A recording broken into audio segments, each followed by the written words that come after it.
Hello, welcome to another Commodore 64 compilation comparison, and this is going to be the 10th full compilation review I've done in this series. There were 4 that I did before I started this series in other ones that I've included, but this will be the true 10th one. So because it's the 10th one, I'm going to play a compilation with 10 games on it, and that compilation is 10 computer hits. So let's take a look at the packaging for this game and then look at all 10 games. This could be a long one. A couple of things I forgot to mention about this one in the intro. Firstly, it was released by Beau Jolly and it was released in 1985 with a retail price of £9.95. So this is pretty standard looking packaging for these Beau Jolly games, although this one is in a big clamshell case rather than the normal like double cassette case that later ones came in. So it says 10 computer hits and then it's got a list of the 10 games on the front there. Brian Jack's Superstar Challenge, Ancipital, Seaside Special, Jin Genie, Special Operations, Harrier Attack, Hustler, Chuckie Egg, Space Pilot and the Sorcerer of Claymorgue Castle. 10 original hit games it says, and pretty nice presentation but very simplistic. The spine's just got the 10 computer hits. In fact, it doesn't even say 10 on it, it just says computer hits on the spine, and on the back it's got slightly bigger descriptions of all the games, which I won't go into at this point. Shows you that they're on 2 tapes, tapes A and B, and it's also got an advert for another Beau Jolly compilation, Mega Hits. So that's pretty much it for the outside of the packaging, and let's dive in. Now, to be honest, diving in is going to be a pretty quick job this time around because I've got no instructions for this one, which is probably going to pose me a few problems with a couple of the games. There's an adventure game on there, a strategy game, and a strange Jeff Minter game that I'm going to have to dig into the instructions for online, I suspect. But let's have a look at the cassettes. They're in this clamshell case. You can see there's 5 games on each. I don't know if they're all recorded on both sides or if there's like 3 on one side and 2 on the other. It's not entirely clear. Maybe it said in the instructions, which, as I said, I don't have. So that's pretty much it for the packaging, and there's no adverts that I could find for this compilation either. So let's get on now and look at the 10 games. Let's begin things then with Brian Jack's Superstar Challenge. This was originally released by Martech in 1985, and it's a multi-event sports game endorsed by British judo champion and 1972 Olympic bronze medalist Brian Jacks, and loosely based on the BBC sports programme Superstars. In the C64 version, you initially compete against a computer opponent or have the option to play against a friend. The game features 8 events: running, cycling, canoeing, swimming, football, squat thrusts, arm dips and boar shoot.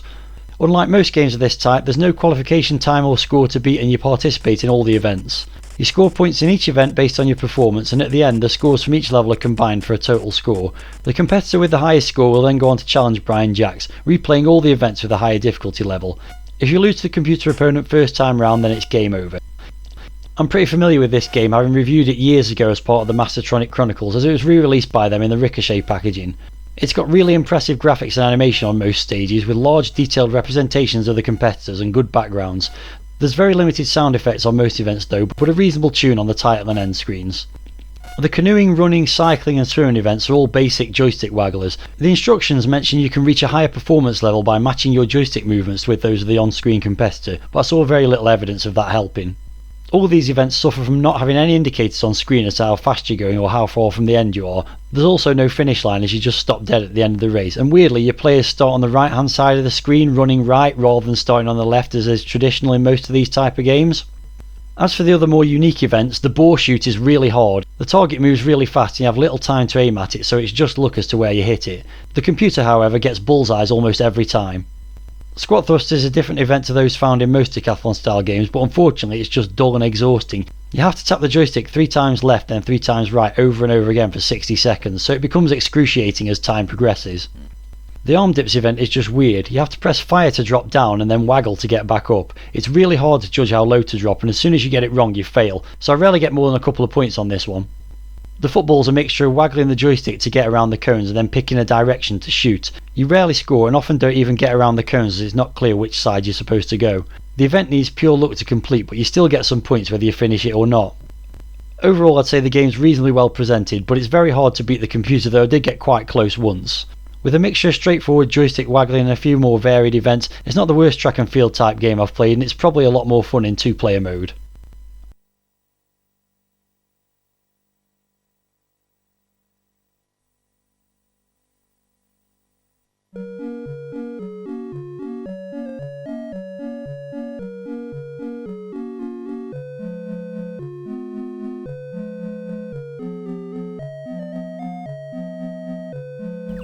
Next up we have Ancipital, originally published by Llamasoft in 1984. The Ancipital is a two-horned goat-like creature that walks on its hind legs. Having fled their own planet due to climatic changes and the oppression of hairless humanoid creatures, the Ancipitals settled on a new world, only to find it was home to the Zyraxians. These evil beings enslaved the Ancipitals and forced them to unwillingly fight against the human race in an intergalactic war. A small number of Ancipitals escaped their enslavement and have now joined with the humans to raid a Zyraxian weapons research outpost. To complete the mission you must guide them through a 10x10 grid of rooms containing various enemies and puzzles. Each room is a separate screen with 4 walls that the player can walk along and jump between.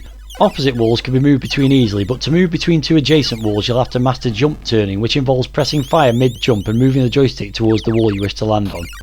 Doors can be found in most walls, allowing you to pass into adjoining rooms, and the procedure for opening them varies in each location. Most doors can be opened by shooting a particular enemy, which will fall into the wall you're standing on and wear down its shields until the door is revealed. You may not be able to pass through it immediately though, as there's a time limit to survive in each section before the doors will be activated. To open some doors you'll need to locate camel keys throughout the complex, or in some cases pass through already blasted objects. If you can't work out how to escape a room, pressing H will display a help screen that gives hints on what to do. You're supplied with plenty of Ancipitals to begin with and can earn more when reaching certain points thresholds, and lives are not lost instantly as you have a strength gauge that diminishes when you're hit by enemies. You're also equipped with a body bomb, which will open all the doors in a room at the cost of a life, but can be useful if deployed if you're about to die anyway. Like a lot of earlier Llamasoft games, this one features simple single colour sprites, but there's a huge variety of quirky enemies on each stage, and the animation on the player character is really well done.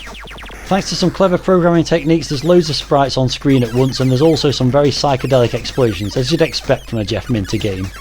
Sound-wise, there's some typically spacey effects, and there's also an optional drum beat background noise. Again, this is the kind of thing you'd expect from Minter, as he's always been interested in audio experimentation as much as visual.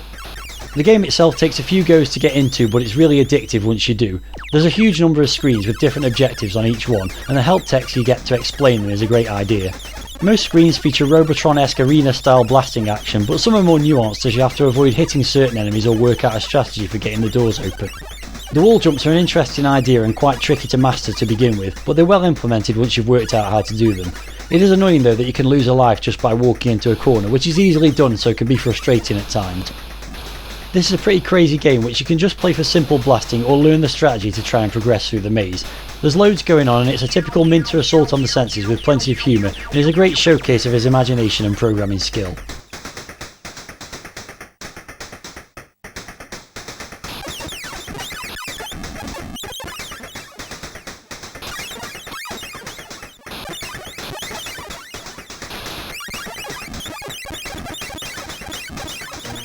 Moving on to game number 3 then, and we have Seaside Special, originally released by Task Set in 1985. An alien race known as the Politicians has invaded the Earth and taken over the Tory cabinet in 10 Downing Street. Only one man can stop them, Radium Rodney. To save the Earth, Rodney must collect radioactive seaweed from Rottaway Beach, then travel to Downing Street to throw the weed at the fake politicians. The game is played over 2 screens. On the Seaside screen, Rodney must collect at least 10 pieces of weed to continue. Trying to stop him are a variety of enemies including a guard with a gun, jellyfish, and on later levels crabs, clams and seagulls. Spending too much time in the irradiated sea or handling the seaweed for too long is dangerous and can kill Rodney, so you must also keep an eye on his radiation meter. Once the seaweed is collected, it's off to Downing Street to stop the aliens. Rodney stands underneath the windows, and when a politician appears he must throw seaweed at them while dodging various objects thrown back.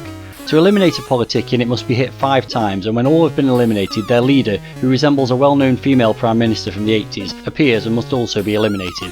At any point if you've run out of seaweed you must return to the beach to collect more, facing more dangerous adversaries. This quirky game's got good presentation with lots of info on how to play on the title screen, although it's pretty hard to read. Once you get into the game, the graphics are colourful but chunky, with some nice animation and character for certain sprites and a really nicely drawn background on the Seaside stage. On the Downing Street stage there's some good caricatures of MPs of the era. The only real issue with the graphics is they can be quite flickery or glitchy at times. As for the audio, there's a pretty basic rendition of I Do Like to Be Beside the Seaside on the title screen in between stages, and simple sound effects for the most part, but the sound of the sea coming in and out is nicely done, as is the animation for that element. On first play it'll take a couple of levels to work out what to do, but once you do it's a fairly basic collect 'em up maze game on the first stage and a dodge or shoot 'em up on the second. You can employ some strategy on the early stages, as you should get as much seaweed as you can on them before the difficulty level ramps up, but you still have to keep an eye on the radiation gauge. The Downing Street stages are okay to begin with until you only have one politician left, and then it's pure luck whether you manage to hit them as they move too fast to react. Eventually, once you've dispatched them all, you'll come up against the evil Maggie, and it's more of the same, as it's near impossible to hit her, so just stay in one place and fire, hoping for the best. The game's got a simple concept, but it's both fun and addictive once you get into it, with plenty of originality and satire for the time, though if you didn't grow up in the 80s you may not get it.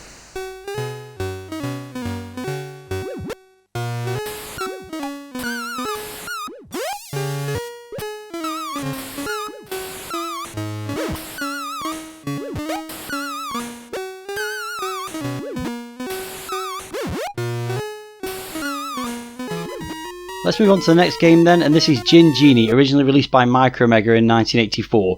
I'm presuming it's pronounced Jin Genie rather than Jin Genie, named after the David Bowie song. The Golden City is ruled by the evil Ilfrith, who lives in an inner sanctum surrounded by guards. Unfortunately, the only person that has the magic to capture and hold Ilfrith is a wise man who is being held in a dungeon within the inner sanctum. A hero is needed to help free the wise man, capture Ilfrith and liberate the city, and you play the role of that hero. The game consists of 4 levels which combine shoot 'em up and platforming action. You have 5 lives, and if you're hit by any creatures or guards then you lose 1. In the first part of the game you must fly on your magic carpet to the Golden City, either avoiding the spirits that fly in the air or destroying them with your fireball. To use the fireball you hold down the fire button and can move it anywhere on the screen, but you can't control the magic carpet whilst doing this.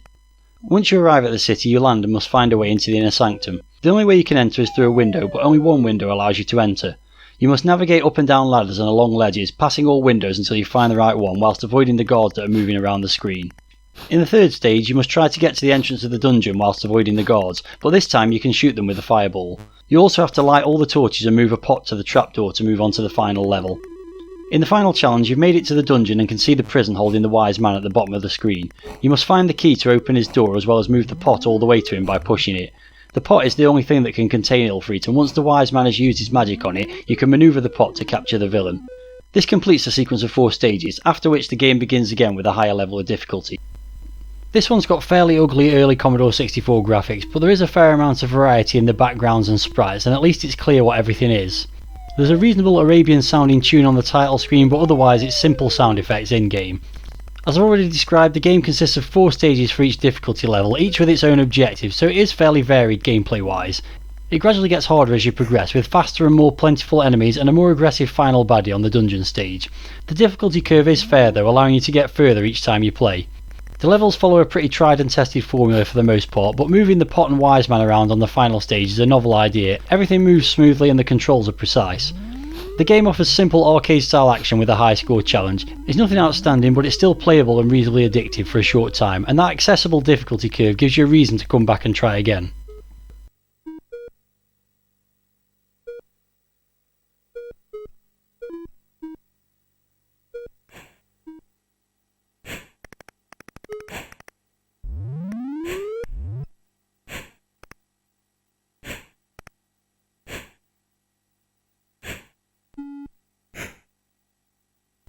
Next up we have the final game on the first cassette in this compilation, Special Operations, a strategy game originally released by Lothlorien in 1984. During World War II, a highly guarded compound hidden in a forest has been photographed by a reconnaissance plane. It's been discovered that beneath the compound is a research complex which is developing a bacterial virus and a new type of rocket which when combined will cause devastation and disease. You and a team of 4 have been tasked with locating the compound and completing a variety of missions, including finding the plans for the virus, rocket fuel and guidance system before finally blowing the complex up. Once each mission has been completed, you must reach a rendezvous point to be picked up by a plane. Before you start, you can pick from one of 7 missions, each more difficult than the last. You then choose how long the mission will take before the plane arrives. Each movement in the forest is worth 20 minutes, while inside the compound it's 2 minutes. You must then pick a team of 4 soldiers to attempt the mission with, along with you as leader. There are 30 skills to choose from, and you as leader have all 30 but can only use them sparingly. The other soldiers only have 2 of them, but you're only initially aware of 1 skill for each soldier, so you can interview a small number of them to find the other skill, or just select them and take a risk. Once you're happy with your squad selection, you can then start the game. You view the forest from above with the whole forest shown on screen, but initially you can only see objects one place around you in the north, south, east and west positions. Locations can be found as you scout the area, including caves and houses. These can be explored for any equipment or clues that might have been left there. Occasionally in the forest you'll come across an enemy patrol and this will need eliminating. Another small map will be displayed showing your men's positions and the positions of the enemy. You must select which enemy soldier you wish your team members to shoot at, then move your soldiers into firing positions. Your team will then fire at the patrol and they'll fire back, and this is repeated until all the enemies are dead or your team has all been killed. Once you find the enemy compound, the screen shows an aerial view of the complex and you must attempt to complete the mission you picked at the start.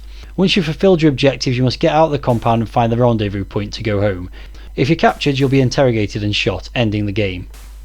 At first glance, this game doesn't look appealing at all, with lots of text, very simple single character graphics and basic sound effects. It's entirely keyboard driven and there's lots of 2 and 3 letter commands to remember, so without instructions you're in big trouble. Luckily I found some online. There are 7 scenarios to play through with a host of different specialists, and you need to choose the right ones for each mission, though the leader can do any skill. Based on my first impressions, I thought this game would be really boring, but once I got used to the commands I actually got quite into it. It's clever how the different specialists can assist in different ways, such as opening locked doors, scouting ahead, mapping and healing your injured squad mates. There's lots of exploring to do, and the random encounters with enemy soldiers offer enough action to keep the tension up. Not everything about the game is good though. Moving around the map and caves is laborious using the same keyboard commands over and over. The ability to use a joystick or single keystrokes would have made this a lot easier. Similarly, moving soldiers around during combat is annoying using the C64's 2 cursor keys. I kept forgetting which way is which when holding shift down and moving them into the wrong positions. After a couple of playthroughs getting used to the commands, I managed to complete one of the missions and I was quite pleased with myself for that. Overall, this game was quite a pleasant surprise. It's basic looking but engrossing, and with every game having a different map layout it has lots of replayability, so the moral for this one was don't judge a book by its cover.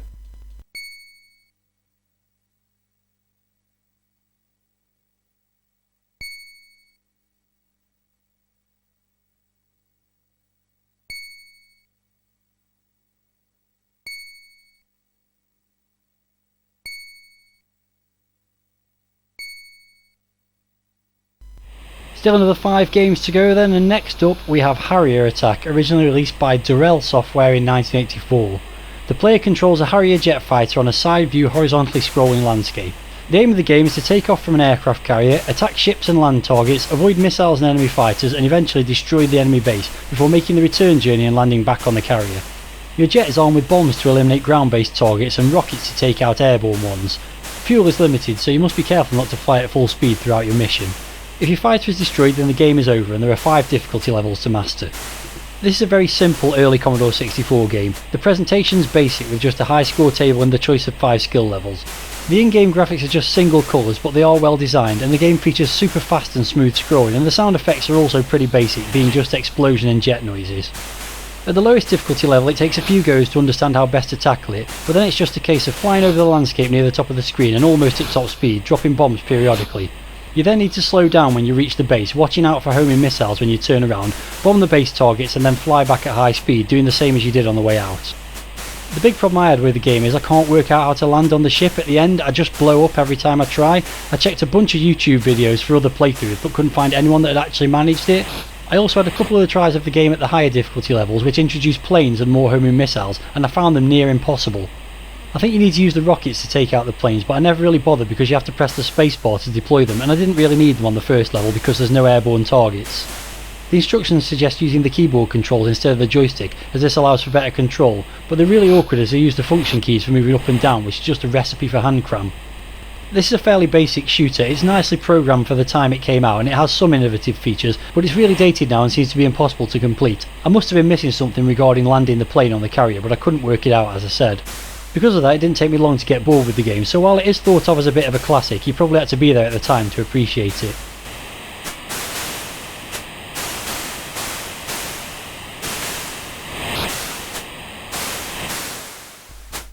Let's now move on to the oldest game featured on this compilation, Hustler, originally released by Bubble Bus in 1983. Hustler is a 1 or 2 player 6-ball pool simulation.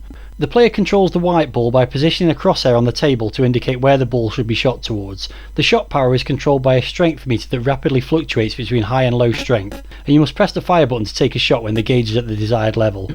The game features various modes of play, including potting any ball in any pocket, potting balls in numerical order, and potting a ball in its corresponding numbered pocket, as well as a straightforward 6-ball pool game for 2 players. As a very early C64 game, this was never going to be anything spectacular to look at, but the table layout's decent enough, and I especially like the use of the brown screen border to indicate the size of the table.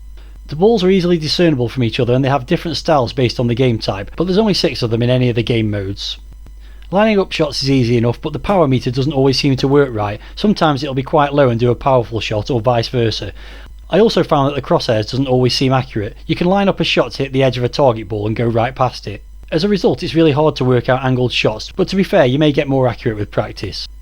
Presentation wise it's pretty decent. The choice of different game modes gives plenty of variety, and it also records high scores for each one. There's not really much more to add on this one. It's pretty basic and reasonably playable, but to be honest I think I'd rather have spent the money this game would have cost back in 1983 playing on a real pool table instead.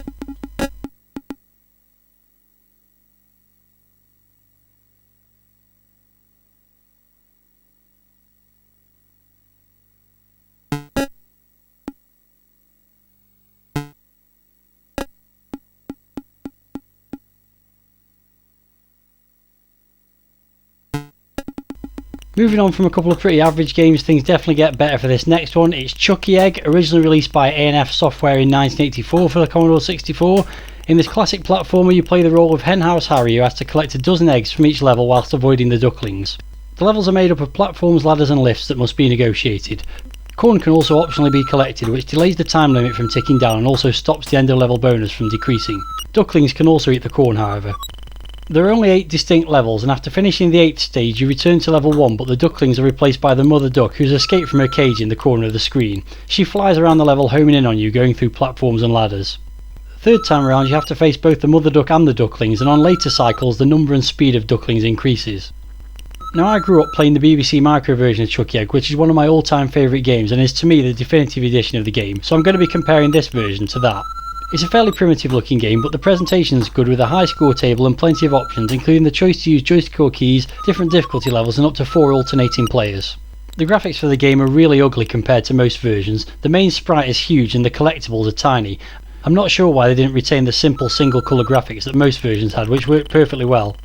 The sounds are okay and pretty similar to the BBC version, though they're not as loud or pronounced, but at least the familiar death tune is present.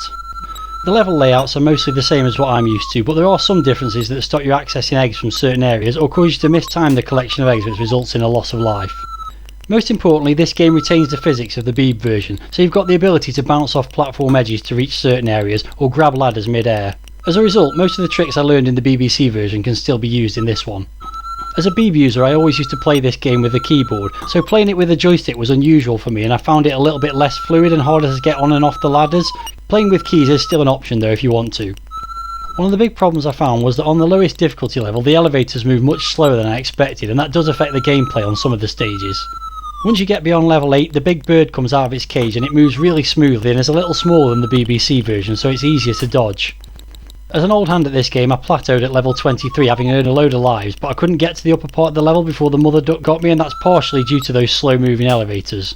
What I found was the game was more fun at higher skill levels as everything moves faster. It's quite slow and boring at the lowest difficulty, which is unfortunately what I initially played on and recorded all the footage you're seeing at.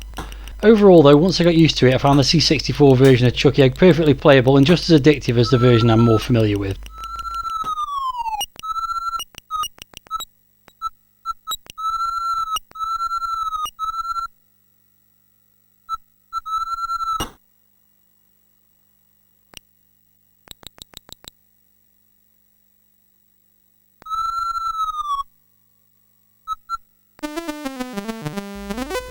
The penultimate game on this compilation is Space Pilot. This was developed by Kingsoft and published by Anirog Software in 1983. It's a clone of the Konami arcade game Time Pilot. The player commands an aircraft through 5 different time periods: 1919, 1940, 1970, 1984 and 2001. Each level holds different types of enemies appropriate to the era. In each stage the player needs to shoot down enemy planes to deplete a time meter on the right hand side of the screen. The planes appear in squadrons and they shoot regular bullets or drop bombs. If an entire squadron is taken out, a points bonus is awarded.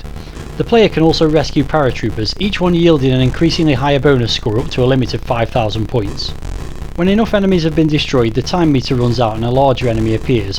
When that's destroyed, the player's plane warps to the next time period to face more challenging enemies that are faster moving or have homing missiles.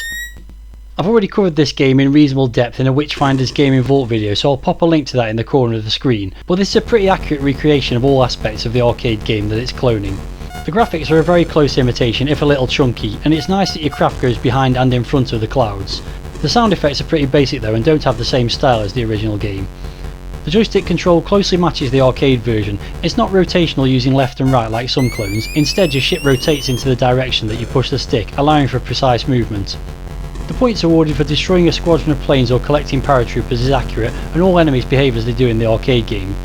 The biggest problem is the game suffers from a lot of slowdown when there's lots of enemies on screen, and it can also be hard to line up shots when you're close to enemies, meaning you crash into them when you think you should have killed them. Overall though, it's a pretty good clone of a great arcade game, though I do think it's a little bit more difficult than the original.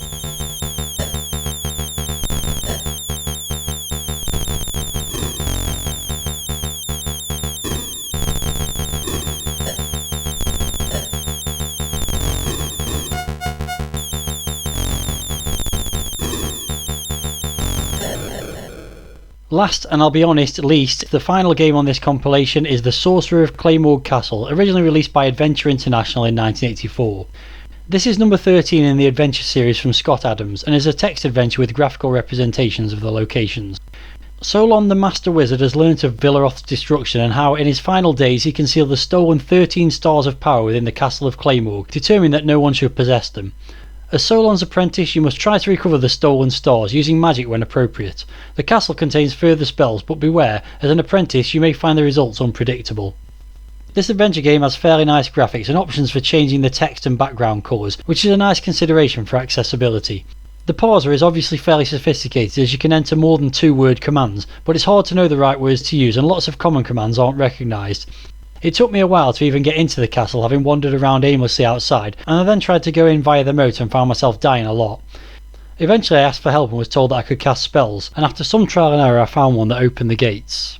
I then entered the castle and explored a bit inside, but died after a few screens.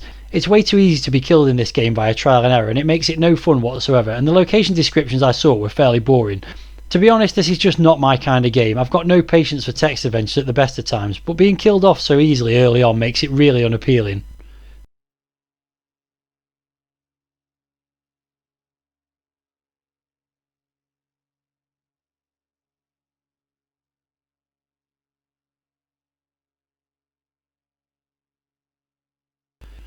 That completes my look at the 10 games in this massive compilation, so I'll now move on to give each game and the compilation overall a rating.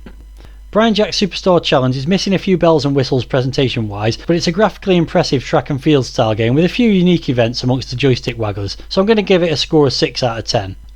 Ancipital is a typically weird and original Jeff Minter game that will take a few plays to get into, but once you do it's an interesting challenge and it's sure to make you smile. For that reason I'm giving it a score of 7. Seaside Special is a pretty simplistic 2-screen game, but it has plenty of charm and the satirical humour typifies the games that were being produced at the time. You'd never get a game like this nowadays. I'm going to give it a score of 7 out of 10. Jin Genie is another simplistic looking game, but there is some variety between the 4 stages and a reasonable difficulty curve. That makes it fairly accessible and it's fun to play for a short while, so it's worthy of a score of 6.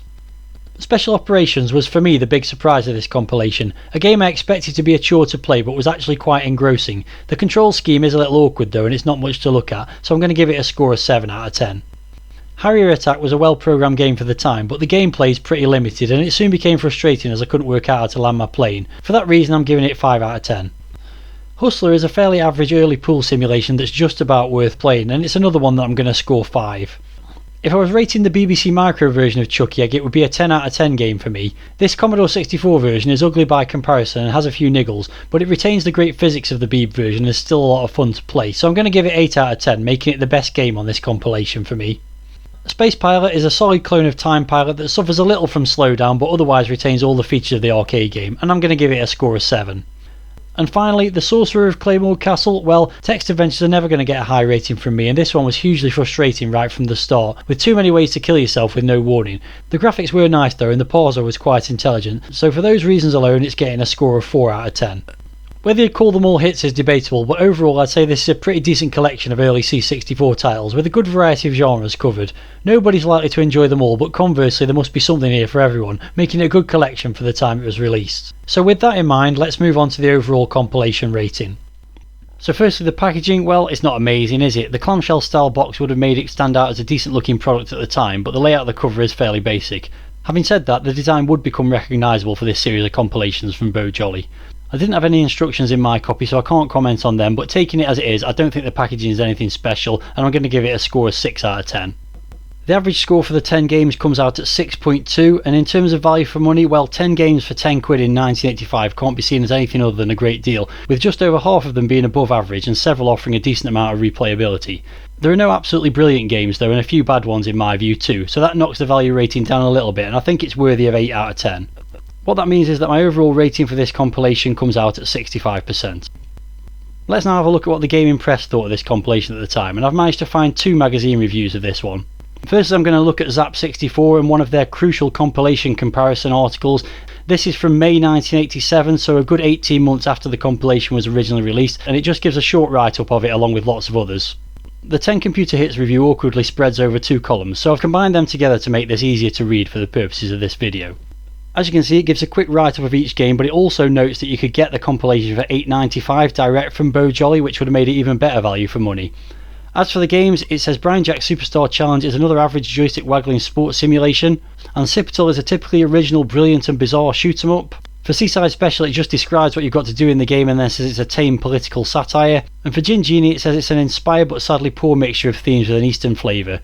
It describes Special Operations as an ancient and forgettable release from Lothlorien, which I don't think is entirely fair. Harrier Attack is described as a simplistic horizontally scrolling shoot 'em up, which I would agree with entirely, and for Hustler it says an aging but playable pool simulation, which again I'd agree with. For Chucky Egg it says see Now Games 2 for details. Now Games 2 is elsewhere on this page, and for Chucky Egg it says awful graphics hide a highly playable platform game. Again, I'd agree entirely with that. For Space Pilot it says Anirog's weak interpretation of the arcade game Time Pilot, which I think again is a little bit unfair. And finally, for the Sorcerer of Claymorgue Castle, it says a formulaic Scott Adams text adventure with a limited parse of vocabulary and descriptions. I'd agree with that as well, and in fact I agree with most of their assessments of these 10 games. The overall score they gave the compilation was 68%, which is very close to my 65%, and they said it's a good package despite some pitfalls. For the second review, I'm going back to the November 1985 edition of Commodore User, so this is a review of the compilation when it was actually released, and it's featured on a page with 2 other compilation reviews. I'm not going to read this one out word for word, but it gives an overview of each game included and then a brief summary. I'll pick out a couple of the highlights though, and for Ancipital it says it's very playable and keeps you amused with lots of wisecracks and zany graphics. Could be Minter's best yet. It describes Seaside Special as a game and a half, and you have to admit this is a hellishly addictive game with superb graphics, and it oddly describes Hustler as a superb pool simulation featuring 6 variations on a theme. I think they over-egged that one a little bit. Chucky Egg is described as a classic platform game, and for Space Pilot they say it's a brilliant aerial shootout spanning the biplane and spaceship eras, so their view on it was definitely better than Zap's. To be honest, there's not really a lot of actual critique of the games, but at the end the review summed up by saying there's some really good stuff crammed onto 2 tapes here. All that remains then is to see where 10 computer hits fits into my overall compilation rankings, and here is the league table, and as you can see 10 computer hits has gone in at number 4 with 65%. That's the same score as Quattro Sports, but the average score for the games included on the compilation was a little bit higher, and that's why I've ranked it in 4th place instead of 5th. That brings another episode of the Commodore 64 compilation comparison to a close. If you enjoyed this episode then please give it a like, and if you've got any thoughts about the compilation reviewed in this episode or the games contained within it then please leave a comment. After reviewing this monster 10 game compilation I'm going to go back to something a little bit smaller next time around, so tune in about a month's time to find out what that is. In the meantime there'll be plenty of other great retro gaming content coming on this channel, so keep an eye out for that, and until the next video, thanks very much for watching and I'll catch you later.